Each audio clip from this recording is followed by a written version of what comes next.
हरे कृष्ण प्रभु जी, दंडवत प्रणाम। हरे कृष्णा। प्रभु जी, कल आपने हमको बताया था कि किस प्रकार निमाई के पिताजी का देहांत हो जाता है जी तो इससे आगे क्या होता है वो लीला आप हमको श्रवण करवाइए। जी हाँ, तो पहले मंगलाचरण कर लेते हैं। ओम अज्ञानतिमिरान्धस्य ज्ञानांजन शलाकया चक्षुरुन्मीलितं येन तस्मै श्री गुरुवे नमः। नमो ओम विष्णुपादाय कृष्णप्रेष्ठाय भूतले श्रीमते भक्ति वेदांत स्वामी निति नामिने। नमस्ते सरस्वती देवी गौरवाणी प्रचारिणे निर्विशेष शून्यवादी पाश्चात्य देश तारिणे। हे कृष्ण करुणा सिंधु दीनबंधु जगतपते गोपेश गोपिका कांतो राधा कांतो नमस्तुते। तप्त कांचन गौरांगी राधे वृंदावनेश्वरी विश्वभानुसुते देवी प्रणमामि हरिप्रिय। वाञ्छा कल्पतरुभ्यश्च कृपा सिन्धुभ्येव च पतितानां पावनेभ्यो वैष्णवेभ्यो नमो नमः। श्री कृष्ण चैतन्य प्रभु नित्यानंद श्री अद्वैत गदाधर श्रीवासादि गौर भक्तवृंद। हरे कृष्ण कृष्ण कृष्ण हरे हरे, हरे राम राम राम हरे हरे। तो जैसे हम लोग पिछले सेशन में श्री चैतन्य महाप्रभु के पिताजी का देहांत होना और उसके बाद सभी नवद्वीपवासी सची माता को आश्वासन देते हैं कि उनको ज़्यादा परिवार परिचालना के लिए सोचने की आवश्यकता नहीं होगा, सभी लोग मिलकर उनके परिवार को संभालेंगे। इसके बाद निमाई का उम्र लगभग 12-13 साल हो जाते हैं और निमाई अब थोड़ा सा उदासीन जैसा भाव हो जाते हैं। एक तो कि पिता नहीं है, दूसरा है कि बड़े भाई नहीं हैं। बचपन से ही बहुत चंचल स्वभाव का था। अब घर पे माता है और निमाई है और निमाई का जैसे शरीर बढ़ रहे हैं तो कदकाठी धीरे धीरे बड़ा हो रहा है और लगभग निमाई 7 फीट लंबा होने को हो रहा है और जैसे हाथ ऊपर उठाते हैं तो वो 5 फीट और हो जाता है। कुल मिला के 12 फीट लंबा ऐसा लगता है एक व्यक्ति को। तो महाप्रभु का शरीर ऐसे ही बड़ा होते जा रहा है और उस उम्र में कोई भी बालक का जो है शरीर बढ़ता ही है, लंबा होता है। तो महाप्रभु का भी ऐसा ही धीरे धीरे शरीर बढ़ने लगे और उस समय आलसी, औदासीन्य ऐसा भाव और चिड़चिड़ापन, गुस्सा ये सब रहता है। तो वैसे तो अनेक घटना होता है उसी उम्र में, लेकिन श्री वृंदावन दास ठाकुर एक घटना का जिक्र करते हैं। कहते हैं कि एक बार निमाई पाठशाला से आया और सची माता से कहने लगे, माई मुझे थोड़ा सा तेल दे दो और मैं नहाने जाऊंगा गंगा स्नान में। तो सची माता किसी काम में व्यस्त था रसोई घर में, तो उन्होंने सोचा कि बस दे ही रहा हूँ, थोड़ा सा प्रतीक्षा कर ही ले, बैठे रहे कहीं। तो उन्होंने तेल लाने में बस 3-4 मिनट की 5 मिनट की देर कर दिया और जब तेल लाने में देर हो गया तो महाप्रभु का अंदर गुस्सा आ गया, भयंकर गुस्सा, इतना ज़्यादा गुस्सा कि रसोई घर में और अपने निवास घर में जाकर जितने सारे बर्तन थे, जितने सारे डिब्बा जिसमें कुछ सामान भी रखा था, मटका थी, तो ये सारे के सारे सामानों को नाश्ता नाबूद करने लग गए। सब आंगन में लाकर ऐसे तोड़ फोड़ करने लगे सामानों को। मानो इतना भयंकर गुस्सा कि मानो रुद्र उनके शरीर में आ गए। सचदेव भी उस समय कुछ नहीं बोल रहे, सारे सामान को तोड़ रहे हैं, फोड़ रहे हैं, कपड़ा फाड़ रहे हैं, एकदम उद्दंड पागल व्यक्ति जैसा आचरण करने लगे। अब सची माता महिलाएं हैं तो और ये बालक इतना उद्दंडता दिखा रहा है तो तत्काल उन्होंने कुछ किया नहीं और ये गुस्सा मतलब शोक से अभिभूत होकर आंगन में एकदम मतलब रोने जैसा स्थिति में आ गया और फिर मूर्छित भी हो गया और अचेत होकर पड़े हैं। लगभग 15-20 मिनट तक वैसे ही पड़े हैं, मानो कोई मुर्दा शरीर जैसा हो और मतलब बहुत किसी से झगड़ा किए हो, लड़ाई किए हो और आंगन में पड़े हैं, बाल बिखरा हुआ है और होश नहीं है। सची माता आसपास के 2-4 समझदार व्यक्तियों को बुलाया कि देखो ये निमाई मुझसे ऐसे ही अचानक गुस्सा किया, तेल मांगा था तो मैंने तेल लाने में थोड़ा देर कर दिया तो इससे रुका नहीं गया और ये गुस्से के मारे सारे सामान तोड़ फोड़ कर ये सब आंगन में फेंक दिया है और खुद भी देखो कैसे पड़े हैं, अब क्या करें। तो कोई कोई व्यक्ति सची माता से कहने लगे, आई हमें ऐसा लगता है आपके इस बालक के शरीर में वायु व्याधि हो गया, यानी हवा जो है हमारे जो कफ वात पित्त 3 चीज होता है त्रिधातु, तो वात मतलब वायु, तो वायु का संतुलन बिगड़ गया होगा, उसको वायु व्याधि वायु रोग कहते हैं। तो कहते हैं कि इनके ऊपर जो है वायु व्याधि का असर हो रहा है, इनको कुछ तेल ताबीज कवच ऐसे कुछ ना कुछ इनको शरीर में लगाना पड़ेगा ताकि ये वायु व्याधि से इनको निवृत्ति मिल जाए।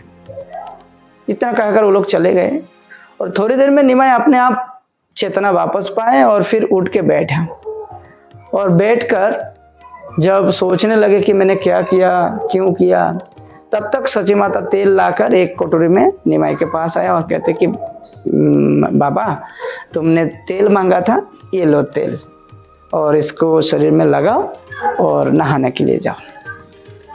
तो निमाई आप तेल खुद ही शरीर में लगाते लगाते फिर गंगा स्नान में गया और 1 घंटा तक गंगा स्नान करके आराम से लौट के आया और फिर माता से कहने लगे कि मैया भोजन दीजिए, मैं थोड़ा सा भगवान लक्ष्मी नारायण को तुलसी चढ़ाकर फूल चढ़ाकर आता हूँ, तब तक आप भोजन तैयार करिए।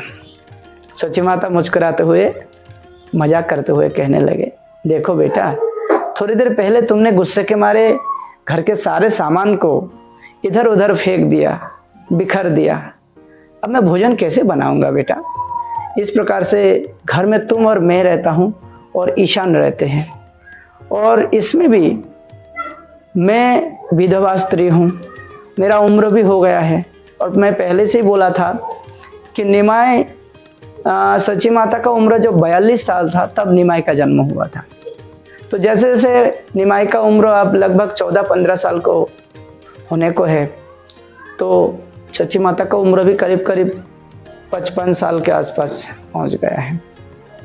तो ऐसे में सची माता समझाने लगे कि बेटा इस प्रकार से बड़े मेहनत करके कुछ सामान हम इकट्ठा करते हैं, तुम्हारे पिताजी जहाँ तहाँ थोड़ा बहुत दक्षिणा प्राप्त करके अपना परिवार चलाते थे, तुम्हारे पिताजी चले जाने के बाद इस परिवार को चलाना कितना मुश्किल हो रहा है, किसके पास जाके हाथ पातेंगे, किसको बोलूँगा कि कुछ सामान दे दीजिए। तो देखो बेटा तुम अभी इस प्रकार से अगर उद्दंडता दिखाओगे तो परिवार कैसे चलेगा, थोड़ा सा समझदारी दिखाओ बेटा, और तुमको आगे जाके इस परिवार का हाल संभालना है, तो इसलिए तुम इस प्रकार उद्दंडता मत करो बेटा, हैं। और तुम देखो तुम्हारा नाम फैल गया है, पूरा नवद्वीप में तुम एक महान पंडित के नाम से जाने जाते हो, तुमको तो लोग प्रेम से निमाई पंडित कहते हैं और वो निमाई पंडित इस प्रकार से चंचलता दिखाए, उद्दंडता दिखाए, ये शोभा नहीं देता है। तुम्हारा नाम यश ख्याति और बढ़े, ऐसा संयमी आचरण करो बेटा। तो इतने सारे बात सची माता के मुंह से निकला तो निमाई उस समय बिल्कुल शांत मिजाज में था, तो समझ में आ गया कि पूरा गलती मेरा ही है, वास्तव में ऐसा आचरण मुझे नहीं करना चाहिए था और इतने सारे सामान को तोड़ फोड़ना ठीक नहीं था। माता से क्षमा याचना कर लिया।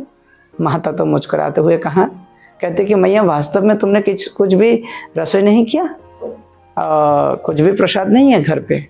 सची माता कहते नहीं बेटा, तुमने जब इस प्रकार से सामान तोड़ रहे तो उसके पहले मैंने रसोई पूरा कर लिया था, तो अभी का भोजन तो है लेकिन शाम में को क्या बनेगा वो कुछ कह नहीं सकते हैं क्योंकि घर में कोई सामान है ही नहीं।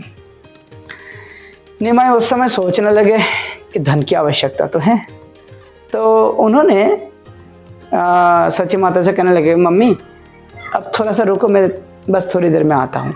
बस मानो 1 मिनट के अंदर वो सची माता से अलग होकर बाहर गया और तुरंत वापस आया और आके लगभग 5-6 स्वर्ण मुद्रा बिल्कुल वो सची माता को देते हैं और कहते हैं, मैया इस स्वर्ण मुद्रा को आप बाजार में ले जाना और किसी भी सुनार के दुकान में ये स्वर्ण मुद्रा दे के इससे आप अपना हिसाब से मुद्रा ले लेना और सामान खरीद लेना, या कुछ चांदी का मुद्रा की ताम्र का मुद्रा आप उसको चेंज कर लेना और इसके बाद आप सब्जी मंडी जहाँ तहाँ मसाला का दुकान या जहाँ तहाँ जाके जो भी ज़रूरत पड़े आप वो खरीद लेना।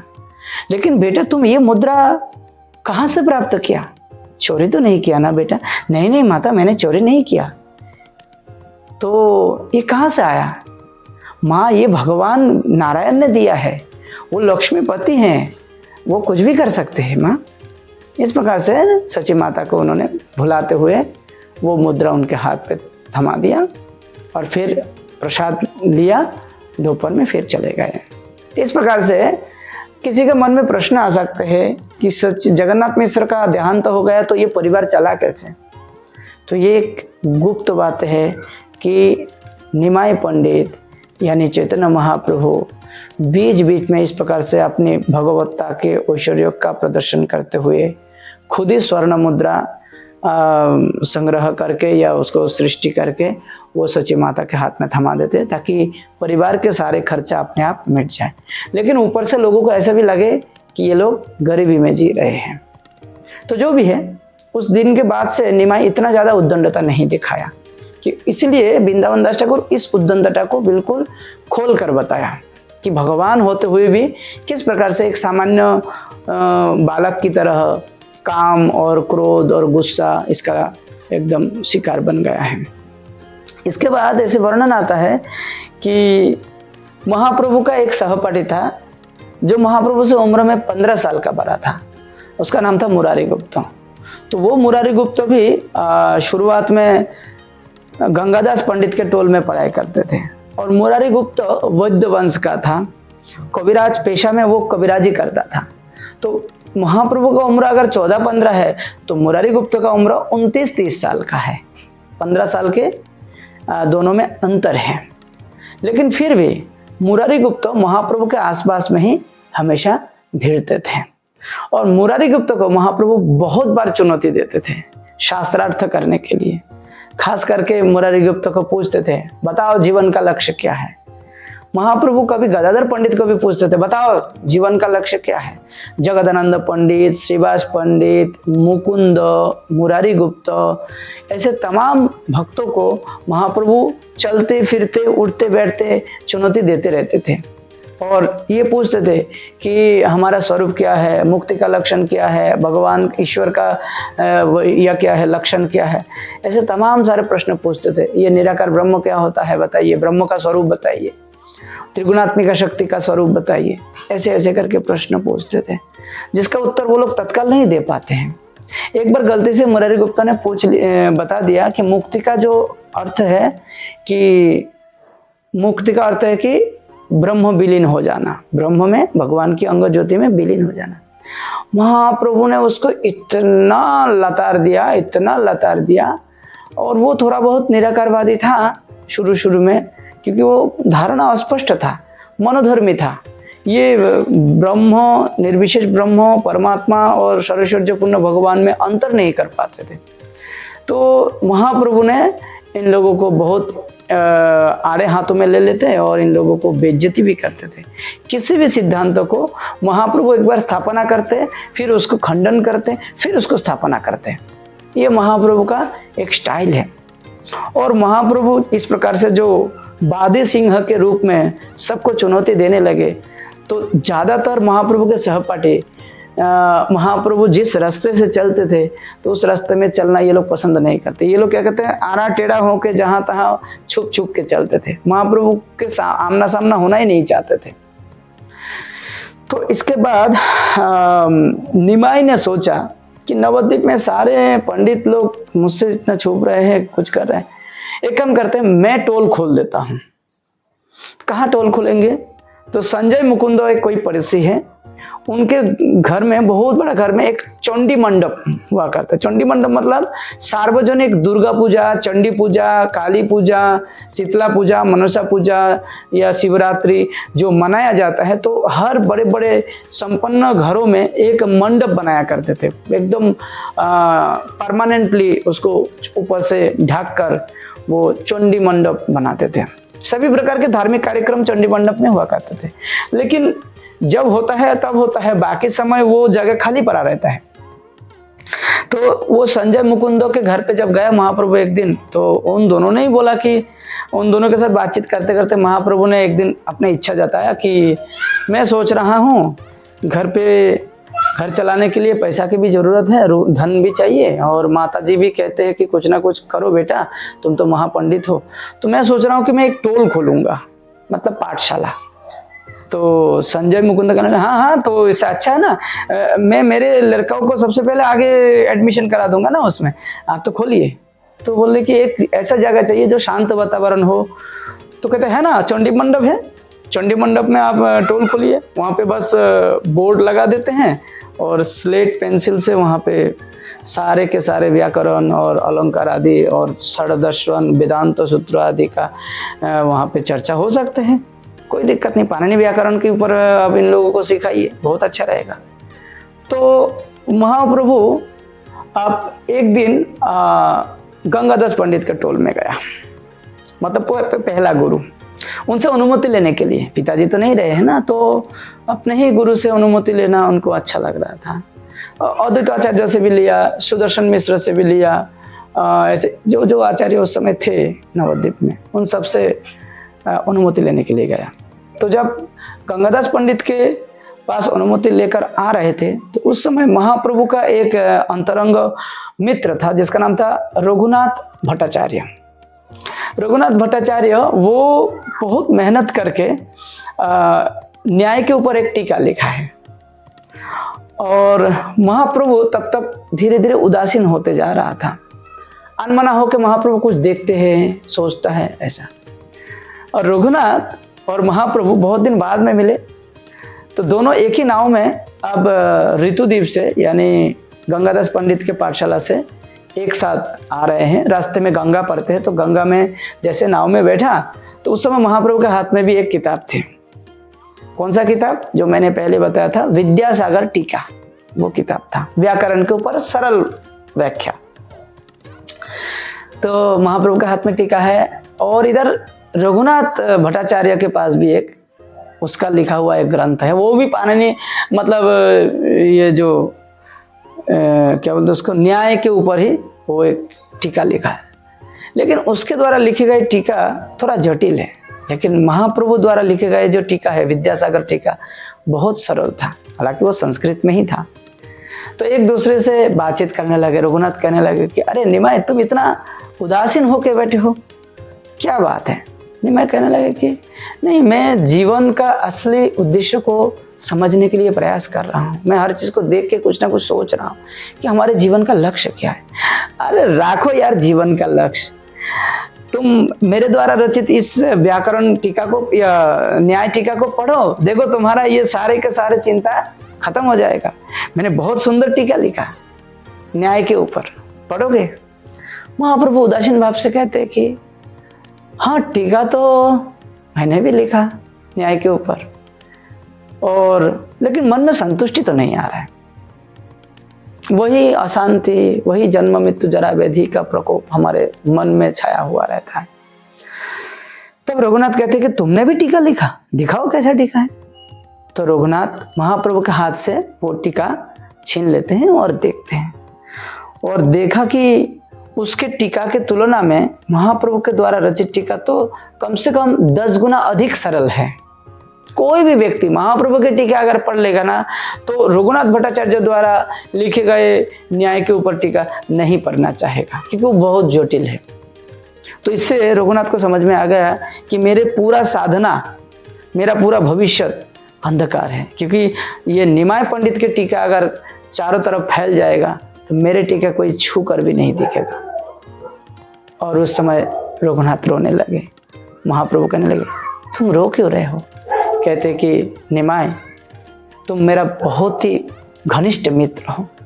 मैं तुमको एक दुख की बात बताता हूँ, तुम्हारे टीका देख के मुझे ऐसा लग रहा है कि तुम्हारे टीका के आसपास में भी मेरे टीका का व्याख्या हो ही नहीं सकता है, क्योंकि तुम्हारे टीका बहुत ही सरल है और मेरे टीका बहुत ही जटिल है।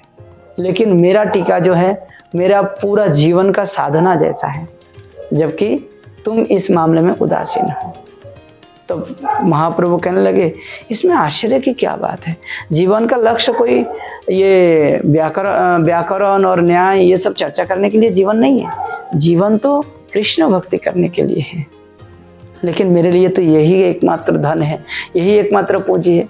अगर ये नहीं चलेगा तो मेरा जीवन अंधकार हो जाएगा।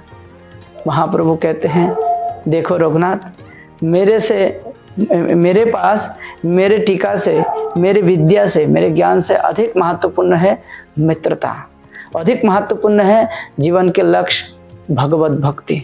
इसलिए इस टीका को अब मैं नहीं रखूंगा। इतना कहकर वो रघुनाथ के हाथ से अपने टीका को, स्वरचित विद्यासागर टीका को छीन लेता है और वो सीधा गंगा के ऊपर ऐसे करके सारे पत्ता को फेंक देता है और वो पानी में उड़ जाते हैं और बाद में वो खत्म हो गया। तो इसी वजह से वो टीका भी हमारे पास उपलब्ध नहीं हो पाया। तो इस प्रकार से महाप्रभु रघुनाथ को खुश किया। रघुनाथ ने महाप्रभु की इस त्याग को बड़े विनम्रता से स्वीकार कर लिया और कहा कि वास्तव में तुम मेरा बहुत बड़ा मित्र हो। और इसके बाद दोनों आलिंगन करते हुए नाव से बाहर आया और इसके बाद अपने अपने घर में पहुंच गया और माता जी से कहने लगे कि माता, मैं सभी शिक्षकों से अनुमति लेके आया कि मैं कल से संजय मुकुंद के घर पे हम चौंडी मंडप में टोल खोलेंगे, पाठशाला खोलेंगे और सारे छात्रों को हम सबसे पहले व्याकरण पढ़ाएंगे। तो इस प्रकार से वो विद्यार्थी निमाय अब शिक्षक निमाय में 15 साल के अंदर ही अपना टोल खोल के नवद्वीप के एक प्रतिष्ठित पंडित के रूप में स्थापित हो गया है। तो ऐसे लीला का सिलसिला जारी रहेगा और अगले एपिसोड में हम और भी महाप्रभु के सुंदर सुंदर लीलाओं को लेकर आपके सामने हम प्रस्तुत हो जाएंगे। तब तक के लिए नमो महावदान्याय कृष्ण प्रेम प्रदायते कृष्णाय कृष्ण चैतन्य नामने गौरतिशे नमः। कलिजुग पावन अवतारे से चैतन्य महाप्रभु की जय।